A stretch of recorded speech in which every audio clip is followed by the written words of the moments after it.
बृहत वाङ्मय में कहा गया है, विनयम्पि जो उवा एण चो इओ कुप्पई नरो दिब्बम सो सिरि मेज्जन्ति दंडेन पडिसे है।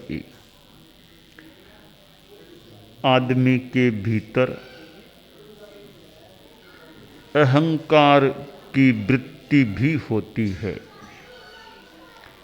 हालांकि सब मनुष्यों में अहंकार नहीं होता है।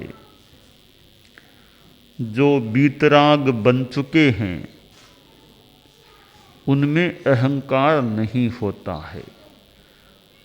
तात्विक भाषा में कुछ बताऊं,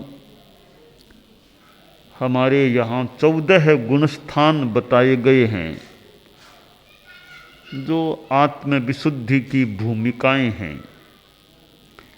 वीतराग में अंतिम 4 गुणस्थान होते हैं, 11वां, 12वां, 13वां, 14वां। वीतराग 2 प्रकार का होता है, छद्मस्थ वीतराग और केवली वीतराग। छद्मस्थ वीतराग 11वें और 12वें गुणस्थान में होता है। केवली वीतराग 13वें और 14वें गुणस्थान में होता है। छद्मस्थ वीतराग के भी 2 प्रकार हैं, उपशांत मोह छद्मस्थ वीतराग और क्षीण मोह छद्मस्थ वीतराग। उपशांत मोह छद्मस्थ वीतराग 11वें गुणस्थान में होता है और क्षीण मोह छद्मस्थ वीतराग 12वें गुणस्थान में होता है। वीतराग में 4 गुणस्थान हैं, तो 11वें गुणस्थान में मोह का उदय नहीं है, परंतु दबे हुए के रूप में वहाँ भी मोह विद्यमान रहता है, तो अहंकार भी उपशांत रूप में रहता है। जो 11वें गुणस्थान का वीतराग होता है वह वापिस सैराग बनता ही बनता है। अवश्यमेव वापिस सैराग राग युक्त बनता है और उसमें फिर ये चारों कसाय क्रोध मान माया लोभ भी उपशांत अवस्था से छूटकर हो जाते हैं। अहंकार सामान्य आदमी में तो होता ही है, साधु के भीतर भी कुछ कुछ अहंकार प्रगट रूप में भी दिखाई दे सकता है, अनुभूत हो सकता है। क्योंकि जो साधु अभी छद्मस्त भी है और 6ठे गुणस्थान में है, तो कभी कभी अहंकार की भाषा, अहंकार की भावना साधु के भी हो सकती है। सामान्य गृहस्थ है, उसमें भी अहंकार हो सकता है। किसी के पास पैसा है, धनाढ्य है कोई आदमी, तो धन का घमंड हो सकता है। ज्ञान है, विद्वत्ता है, तो विद्वत्ता और ज्ञान का भी घमंड हो सकता है। किसी का रूप अच्छा है, सुंदर रूप है, तो रूप का भी अहंकार हो सकता है। और किसी की जाति कुल ये उच्च हैं तो उनका भी अहंकार हो सकता है। और शक्ति है, ताकत है, तो शक्तिमत्ता का भी घमंड हो सकता है। कोई तपस्वी व्यक्ति है तो तपस्या का अहंकार हो जाए और किसी के पास सत्ता है, सत्ताधीश कोई है तो सत्ता का घमंड हो सकता है।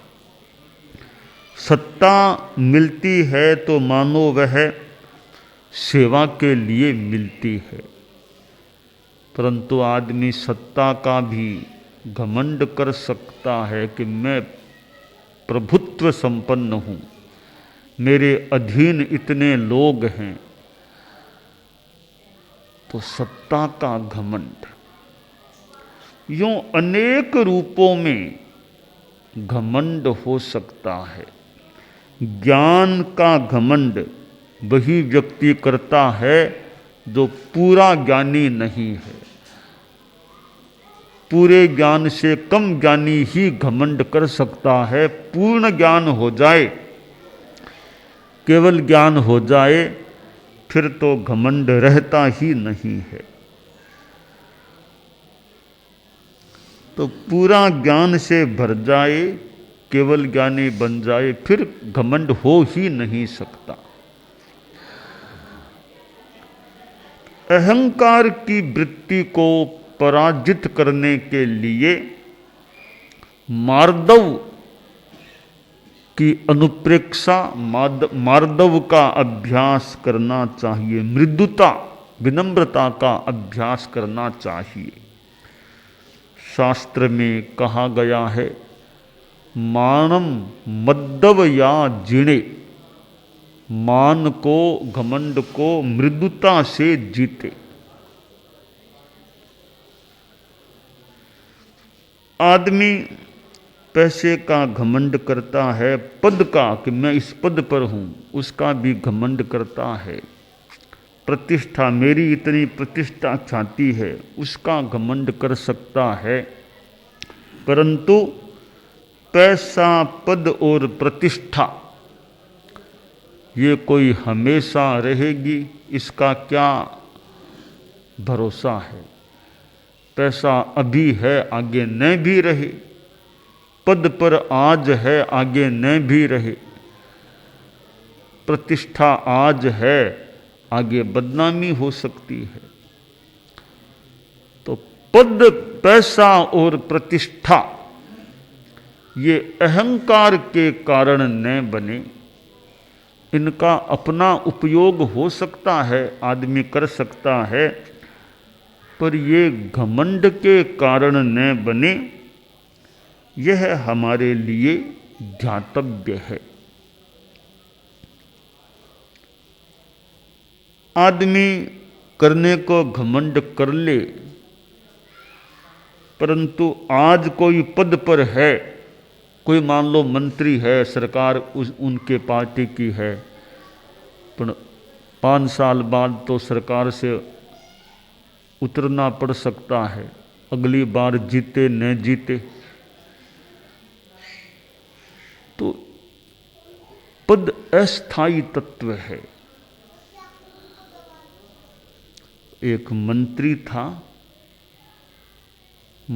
था सरकार में, प्रांतीय सरकार में, तो लोग भी काफ़ी आते मिलने जुलने, अपने मांगे रखते, हमारा यह काम करा दो, यह काम करा दो। इतने लोग आते कि सबसे मिलना भी उसके लिए मुश्किल सा हो जाता, जैसे तैसे मिलने का प्रयास करता। बाद में अगली बार चुनाव हुआ तो वह हार गया। तो अब हार गया तो लोग भी आने कम हो गए। मंत्री पद पर था तब तो कितने लोग मिलने के लिए आते, अब तो विधायक भी नहीं था, तो लोगों का आवागमन भी कम हो गया। एक दिन बैठा था, अकेला बैठा था, तो कोई मित्र मिलने के लिए आ गया। तो मित्र ने पूछा, उदास से कैसे लग रहे हो आज? कभी उदासी तो इस बात की थोड़ी आ जाती है कि अकेला बैठा रहता हूँ, कई बार कोई लोग विशेष आते ही नहीं है तो उदासी आ जाती है। लोग नहीं आते तो उदासी आ जाती है फिर कि उदासी किस चीज की, किस चीज की क्या। अब देखो तुमने तो देखा ही होगा, जब मैं मंत्री था इतने लोग आते, इतने मिलने के लिए आते कि मुझे ऐसा लगता कि मुझे फुर्सत ही नहीं है सब लोगों से बात करने की, मुझे फुर्सत नहीं सब लोगों से मिलने की, इतने लोग आते।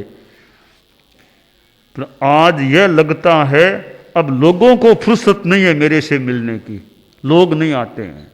तब यह चिंतन मन में आता है, रे पहले इतने लोग आते, अब तो अकेला सा बैठा रहता हूँ, विशेष आते नहीं है। तब मन में थोड़ी उदासी आ जाती है। तो पद स्थायी नहीं है।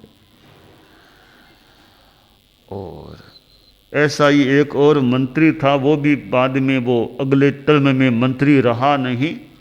मंत्री था तो खूब ठाट बाट भी था।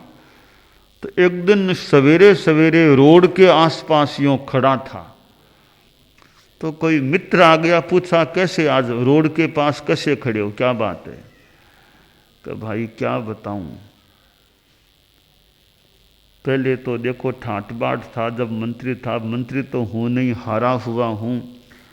तो अब तो टेम्पो की प्रतीक्षा में, कोई टेम्पो आए तो पोते को स्कूल भेजना है, तो टेम्पो वाले को देख रहा हूँ कोई आ जाए तो पोते को बिठा दूँ, स्कूल भेज दूँ। अब ये सारे काम मुझे ही करने पड़ते हैं।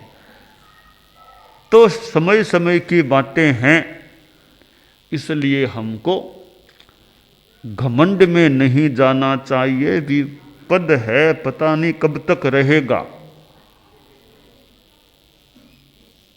पद बड़ा भी मिल सकता है, कोई सामान्य भी मिल सकता है, परंतु आदमी को अपने जीवन में अच्छे सिद्धांतों पर चलना चाहिए। पद रहे न रहे, आदमी का कद हमेशा ऊंचा रहे। कद यानी एक शरीर की लंबाई नहीं, एक जीवन के गुणों की योग्यता का कद है, यानी वो स्थिति अच्छी रहनी चाहिए। ज्ञान का भी घमंड, कुछ विद्वान बन गया कि मैं कितना विद्वान हूं। ठीक है, तुम मान लो विद्वान हो सकते हो, तो दुनिया में तुमसे भी ज्यादा कोई विद्वान मिल सकता है। तुम विद्वान हो सकते हो, तो तुम ही विद्वान हो क्या? दुनिया में और भी तो विद्वान लोग मिल सकते हैं। तो यह सोचो और कैसे ज्ञान का विकास करूं, विद्वत्ता का घमंड मत करो। चेहरे की सुंदरता, उसका घमंड है कि मेरा चेहरा कितना सुंदर है। चेहरा आज मान लो सुंदर है, किशोर अवस्था में सुंदर है, जवानी में भी मान लो सुंदर है, बाद में कई बार वृद्धावस्था में ऐसी स्थिति बन सकती है चेहरे की वह सुंदरता नहीं रहे।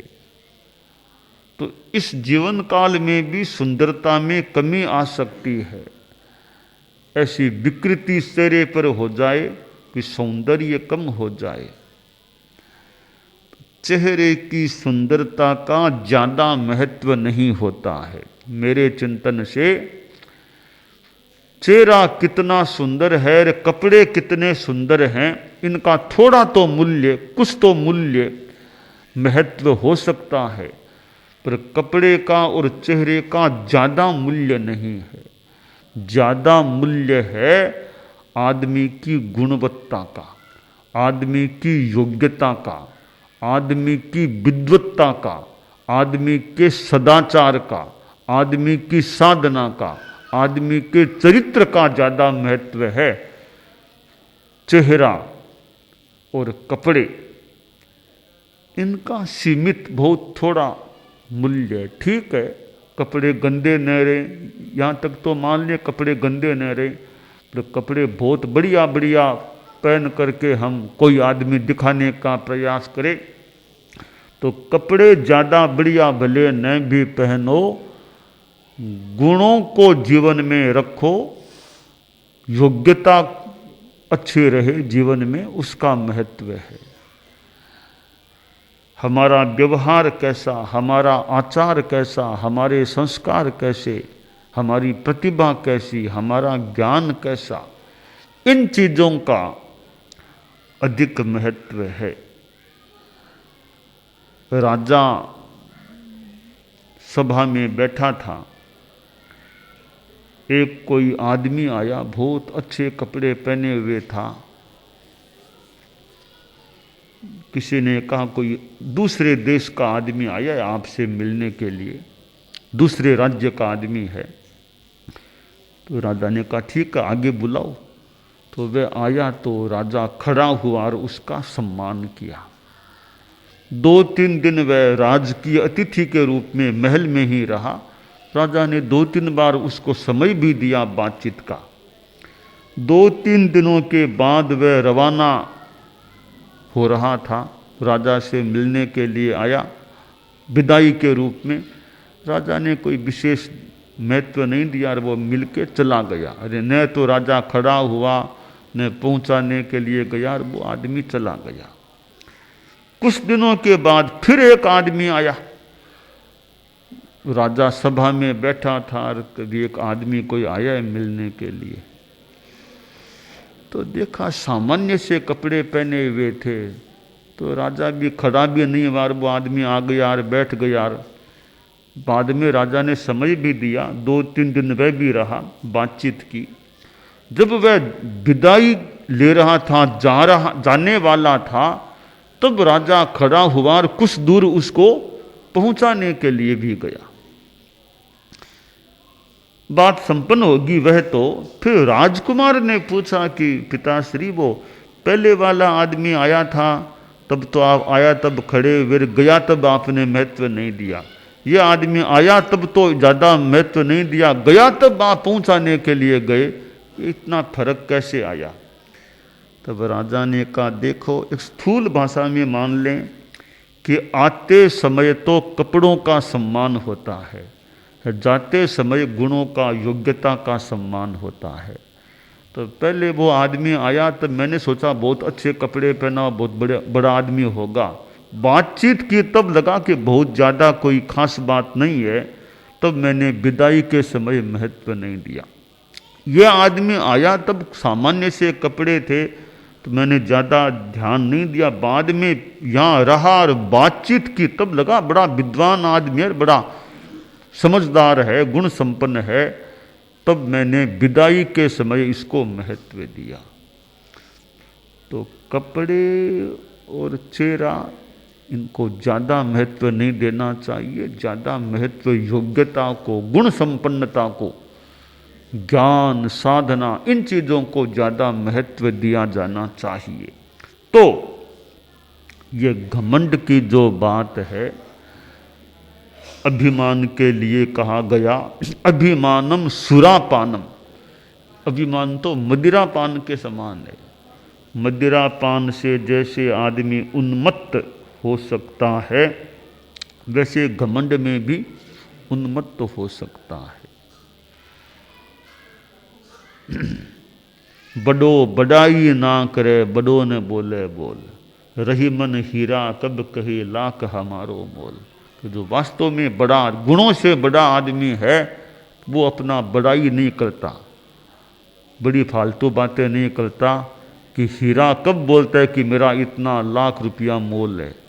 तो हम गुणों से बड़े बने, पद मिले न मिले, आपको पैसा ज़्यादा मिले न मिले, प्रतिष्ठा भी मिले न मिले, परंतु गुण संपन्नता, चारित्र, सदाचार, ये चीज़ें और ज्ञान ये अच्छी रहें तो जीवन अच्छा है।